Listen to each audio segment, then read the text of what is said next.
ये दोनों तपस्या में चले गए और मां के गर्भ में, दीदी के गर्भ में जब थे तो लगातार 100 वर्षों तक तपस्या की, 100 वर्ष तक पेट में धारण करके रह गई।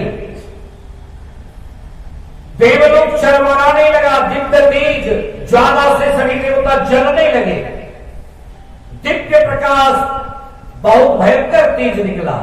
देवता त्राहिमाम करके भगवान के पास गए, ब्रह्मा जी के पास, उपाय करिए प्रभु, हम लोग जल रहे हैं। ये दिव्य तेज तो कभी ऐसा नहीं चमत्कार होता था, क्या है? ध्यान किए कि ये तो राक्षस दीदी के गर्भ में पल रहा है और ये दोनों का जन्म होता है। हिरण्याक्ष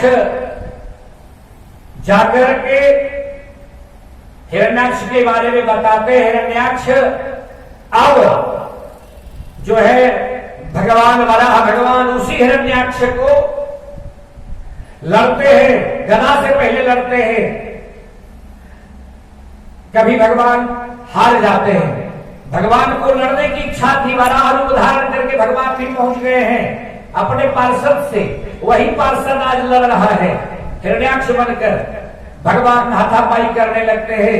हिरण्याक्ष कहता है आप गदा उठाइए, गदा से लड़िए, नीति के विरुद्ध है, हमारे पास गदा है, आपकी गदा छूट चुकी है हाथ से। बोले अब तुम्हारे साथ मैं गदा से नहीं हाथों से लड़ूंगा। मल्लयुद्ध होता है, मल्लयुद्ध होता है। भगवान कभी गिर जाते हैं, देवता त्राहिमाम की कहीं भगवान हार न जाए, लेकिन भगवान की लीला थी। ये तो दिखा रहे थे, हाथापाई करने का अवसर प्राप्त हुआ। और ब्रह्मा जी के कहने पर प्रभु आप लीला ज्यादा मत करिए, खेल अब इसको समाप्त करिए, ये उत्पात मचा रहा है। तुरंत सुदर्शन चक्र को बढ़ाया है भगवान ने और हिरण्याक्ष का वध कर दिया है। बोल भक्तवत्सल भगवान की जय। आइए श्री कृष्ण गोविंद हरे मुरारे, हे नाथ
यो वै हिरण्याक्षं वदं महद्भूतं विक्रीडितं कारणशुक्रात्मनः शृणोति गाय अनुमोदते यसा विमुच्यते ब्रह्मवदादपि द्विजा। ये वराह भगवान की कथा को जो श्रवण करता है, गाता है, ब्रह्म हत्या के पाप से छूट जाता है। इस तरह से घोर पाप से छूटता है। एतत् महापुण्यमलं पवित्रं धन्यं यशस्य पदमायुराविषं प्राणोन्द्रियाणां युधि शौर्यवर्धनम् नारायणं ते गतिरंग शृण्वताम्। यह चरित्र पुण्यप्रद है, आयुवर्धक है, परम पवित्र वंश धन और पुण्य, वंश धन और पुण्य को बढ़ाने वाला है, कामनाओं की पूर्ति करने वाला है और युद्ध में प्राण की रक्षा करने वाला होता है। बोल भक्तवत्सल भगवान की जय। इस प्रकार हिरण्याक्ष को भगवान समाप्त करते हैं। आगे इसके उपरांत सनक सनंदन सनातन और सनत कुमार को ब्रह्मा जी कहते हैं कि आप सृष्टि की रचना करो महाराज। तो सनक सनंदन सनातन और सनत कुमार कहते हैं हम तो हाथ जोड़कर बोले महाराज हम बालक हैं और सृष्टि की रचना हमसे नहीं हो सकती है। हम निवृत्ति मार्ग के आचार्य हैं, दिन रात भजनानंदी हैं, भजन में मस्त रहते हैं, इसलिए हमसे सृष्टि नहीं होगा। प्रवृत्ति मार्ग के आचार्य नारायण स्वयं है, इसलिए भगवान कृष्ण प्रवृत्ति मार्ग के आचार्य हैं, जिनके बारे में आप जानते हैं 16,108, जिसमें 8 उनकी महारानी और 16,100 भौमासुर जो रखा था, कैद करके उनके साथ भी विवाह संस्कार किए थे। सूत जी कहते हैं भगवान कृष्ण प्रवृत्ति मार्ग के देवता है, आचार्य है और आसक्ति किसी में भी नहीं थी, लेकिन पूर्णतः निवृत्ति थी। 16,108 रानियां थी। एक बार दुर्वासा ऋषि यमुना में भयंकर बाढ़ आई हुई थी और बाढ़ आने के बाद सभी गोपियां गिरिराज के पास पुआ पकवान समर्पित करना चाह रहे थे, चढ़ाना चाह रहे थे गोवर्धन पर्वत पर। तो दुर्वासा ऋषि के रूप में थे। इधर ये कैसे जाए, जमुना में भयंकर उफान थी, उस पार कैसे जाए ये गोपिकाएं। अब आपस में सभी निर्णय करने लगी कि अब तो हम लोग उस पार नहीं जा सकते हैं। तो क्या वो दुर्वासा कौन थे? साक्षात कृष्ण ही बैठे हुए थे। जब जाने में असमर्थ हो गई तो एक संत आए, बोले कि यदि हम सब पूर्ण रूप से भगवान की भक्ति हमारे अंदर है तो हे यमुने आप मुझे रास्ता दे दे, अन्यथा मेरे अंदर यदि कोई भक्ति नहीं तो आप रास्ता मार्ग नहीं दे।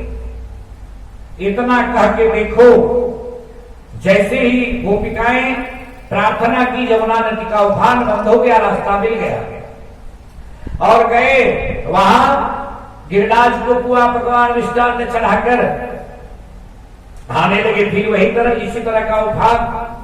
अब तो गोपिकाएं कोई पैर यहाँ गुण वहां वहां मिले, चले गए वही दुर्वासा जी से पूछने महाराज उस पार हम लोग कैसे जाए।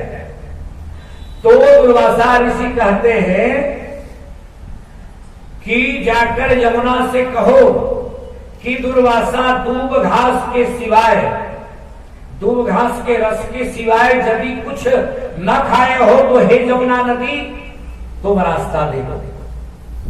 अब तो कुछ सखिया जो है मुंह में रुमाल ठूसने लगी, कुछ इधर उधर, कितना बड़ा ये ढोंगी संत है, अभी तो मालपुआ इतना खिलाए और कहते हैं कि कुछ नहीं खाया हो दूध के रस के सिवाय। कुछ को लगा कि कह के देखने में क्या जाता है, हाथ जोड़कर कहकर देखो। और गोपिकाएं प्रार्थना करती, हे जमुने दुर्वासा ऋषि दूध के रस के सिवाय यदि कुछ नहीं खाए हो तो हे यमुने तुम रास्ता दे दो। जैसे ही प्रार्थना की यमुना नदी रास्ता दे देती है और सब इस पार आ जाते हैं। अब मन में असमंजस की स्थिति हो जाती है कि ये दुर्वासा है क्या है, कहने का मतलब भगवान कैसे है, सगुण साकार रूप में भी है और निराकार रूप में है। वो अजन्मा है लेकिन भक्त के हित जन्म ग्रहण भी करते हैं। माया गुण गोपाल भक्त के हित सब कुछ कर सकते हैं और वास्तविक में इन्हें 16,108 पटरानियों में से कभी भी आसक्ति भगवान को नहीं हुई। नारद जी को मोह हो गया था एक बार, शायद इतनी महारानी है सबके साथ ही रहते हैं, चलकर देखे और सबके अलग अलग महाराज महल बने हुए थे। भगवान जाते, नारद जी जाते हैं, दौड़ के उछल उछल कर जाते हैं, जहां देखते हैं कृष्ण साथ में है, दूसरा कोई नहीं, भगवान कृष्ण ही। इसीलिए कृष्ण जो परमानंद है, पहले श्लोक में आप देखिए आनंद की जो मूर्ति है जिन्हें अज्ञानता छू नहीं सकता है, जो परम आनंद है वो साक्षात भगवान श्री कृष्ण है और वही वांगमय स्वरूप भगवान का श्रीमद् भागवत महापुराण है। कहते हैं सुखदेव जी कि भगवान कृष्ण जो है प्रवृत्ति मार्ग के आचार्य है, आसक्ति युक्त है, कभी नहीं हुए और दुख से परे है। भगवान को दुख क्या, जो परम आनंद है, हम सभी आनंद का खोज करते हैं। कहा इस मायावी संसार में, यहां क्या मिलने वाला, यहां तो दुख ही दुख है, इसके सिवाय कुछ नहीं है। आगे ऐसी वचन सुन करके सनकादि ऋषियों का ब्रह्मा जी उदास हो गए और अपना जो है भौंस थोड़ा सा टेढ़ी किए, भ्रिकुटी टेढ़ी किए और एक दिव्य पुरुष उत्पन्न हुआ जो जन्म लेते ही उत्पन्न होते ही रोने लगा और पूछने लगा मुझे क्या करना है, आदेश दीजिए, क्या करूं क्या करूं। भगवान बोले तुम बहुत रो रहे हो इसलिए तुम्हारा नाम रुद्र होगा। वो रुद्र अवतार रुद्र हो गए। जैसे ही रुद्र उत्पन्न हुए, ब्रह्मा जी ने कहा तुम सृष्टि का विस्तार करो। अब तो जो है महाराज रुद्र अर्थात साक्षात शिव लगे भूत पिशाच डाकिनी साकिनी योगिनियों को उत्पन्न करने, विभत्स रूप रेखा का जीव उत्पन्न करने लगे। ब्रह्मा जी ने देखा महाराज भूत प्रेत पिशाच, आज विज्ञान कहता है कि भूत प्रेत कुछ नहीं होता, लेकिन महाराज श्रीमद् भागवत महापुराण में ऐसा प्रमाण है। भूत प्रेत यहां तक कि विदेशों के भूत भी हैं। हम भूत से ही कथा श्रवण करते हैं। वो धूतकारी क्या बना था, प्रेत ही तो बना था। भूत से ही कथा शुरू होती है। इसलिए जब ये उत्पन्न हो गए तो ब्रह्मा जी को लगा कि ये तो सृष्टि का विस्तार ही चौपट हो जाएगा, कोई उपाय नहीं है। तुरंत बोले तुम रुको, तुम्हें उत्पन्न करना नहीं है। इसके बाद ब्रह्मा जी से ही किन्नर, गंधर्व, यक्ष, देवता, राक्षस उत्पन्न हुए और इन सब का वर्णन जो है श्रीमद् भागवत महापुराण में आ गया। देखेंगे स्वयं मनु और शत्रुपा के 2 पुत्र हुए और 3 कन्याएं। 2 पुत्र प्रियव्रत और उत्तानपाद, बड़े प्रियव्रत और छोटे उत्तानपाद, और 3 कन्याएं। कौन कौन? आकुति, देवहूति और प्रसूति, ये 3 कन्याएं उत्पन्न हुई महाराज। ये 3 कन्याओं में सबसे पहले उत्तम के 2 पत्नी, उत्तानपाद के 2 पत्नी, उत्तानपाद की 2 पत्नियां थी। एक का नाम सुरुचि और दूसरे का नाम सुनीति। जैसा नाम वैसा गुण। सुरुचि जो सबको रुचिकर हो, सुरुचि बोले जो सबको अच्छा लगे, सुंदर रुचि हो। सुनीति जिसकी नीति अच्छी हो। सु हटा दीजिए और दोनों का सु हटा दीजिए तो क्या बता? रुचि और नीति। तो हम सब उत्तानपाद ही हैं। उत्तानपाद जिसके पैर ऊपर और मस्तक नीचे होता है। तो हम जितने जीव हैं सबका मातृगर्भ में पैर ऊपर ही होता है और मस्तक नीचे होता है। हम सब उत्तानपाद है। और हमारी भी 2 पत्नियां हैं, सुरुचि और सुनीति। लेकिन हम सुनीति नहीं चाहते। सुनीति क्या है? धर्मशास्त्र के अनुसार चलना सुनीति है। और सुरुचि जो अपने अनुकूल चले, अपनी जैसी रुचि हो वैसा आप चले, जो सुंदर लगे वो करे, वो सुरुचि है। अब देखिए नीति है क्या? नीति बताती है, शास्त्र बताता है ब्रह्म मुहूर्त में उठना चाहिए। सूर्योदय से 2 घड़ी पहले। हम कहां उठते? कोई नहीं उठते हैं। यदि उठते हैं तो जरूर आपके अंदर भगवान की कृपा है। लेकिन प्रायः व्यक्ति ज्यादा सोना चाहता है। क्यों? सुबह के समय में नींद गाढ़ी आती है, थोड़ा और सो ले। ऐसा दिया गया है कि सूर्योदय के बाद जो सोता है उसके घर में लक्ष्मी निवास नहीं करती है। सूर्योदय से पहले ब्रह्म मुहूर्त में उठ जाना चाहिए। हम नहीं मानते हैं सुनीति को, नहीं मानते हैं सुरुचि को। अपने इच्छा के अनुकूल ये चाहिए वो चाहिए, जिसमें रुचि हो वही सुरुचि। तो उत्तानपाद को सबसे प्रिय सुरुचि थी। सुरुचि से ज्यादा स्नेह करते थे उत्तानपाद, बहुत चाहते थे। तो सुरुचि से एक पुत्र रत्न उत्पन्न हुआ जिसका नाम उत्तम था। उत्तम हुआ। और सुनीति से भी एक पुत्र हुआ जो ध्रुव जी हुए। एक दिन ऐसा संजोग आया, महाराज सिंहासन पर विराजमान थे। ये देखिए सूत जी प्रश्न कर रहे हैं। सूत जी से सौनकादि ऋषि प्रश्न कर रहे हैं कि ये उत्तानपाद कौन है और सुरुचि सुनीति कौन है। सूत जी बता रहे हैं और इधर सुखदेव जी परीक्षित को समझा रहे हैं। वही कथा सूत जी कर रहे सौनकादि ऋषियों को, जो लंबे अनुष्ठान में बैठे हुए नैमिषारण्य क्षेत्र में कहते हैं सुरुचि से बहुत प्रेम था राजा को।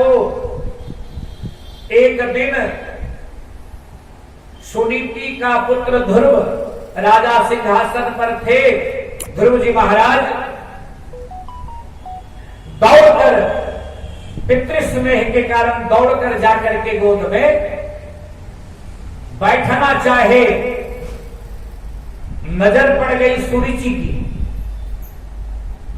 दृष्टि टेढ़ी हो गई, जाकर क्रोध से उसे गोद से छीनकर उतार कर धक्का मार दिया।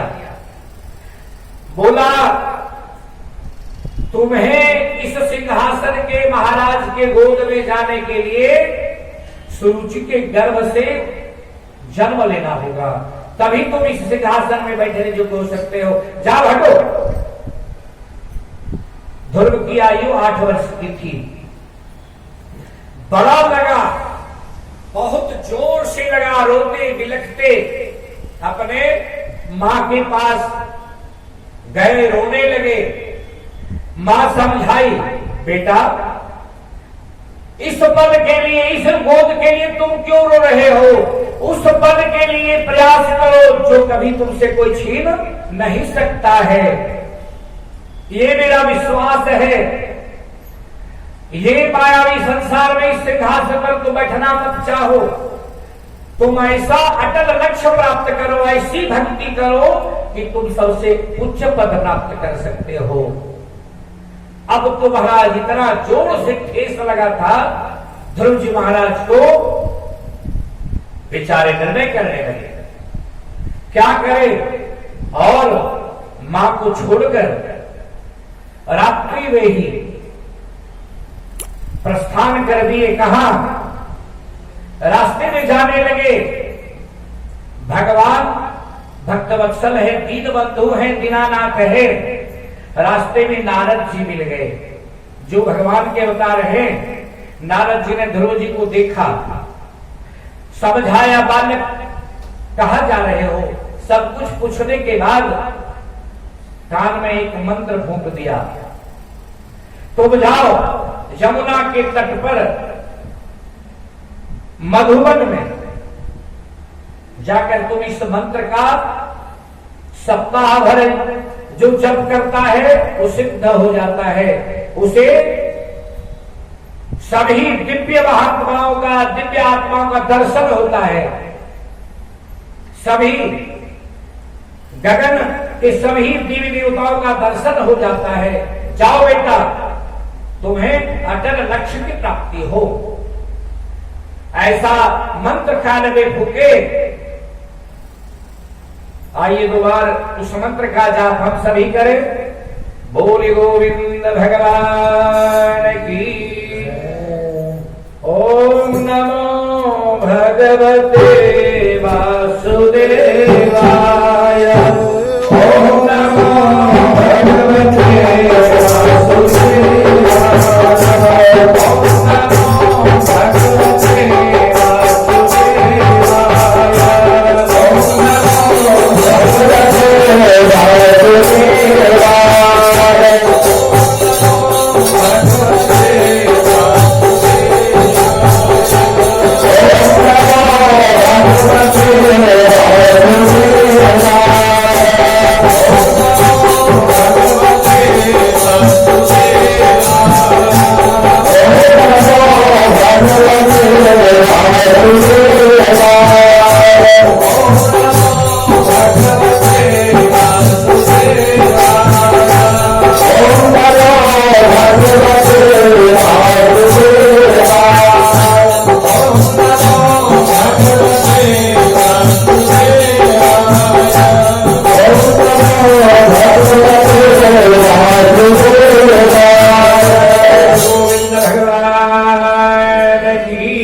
करने लगते हैं। प्रथम 1 महीना तो फल इत्यादि खाकर, दूसरे महीने कंदमूल फल जो मिलता है, तीसरे महीने जल पीकर, चौथे महीने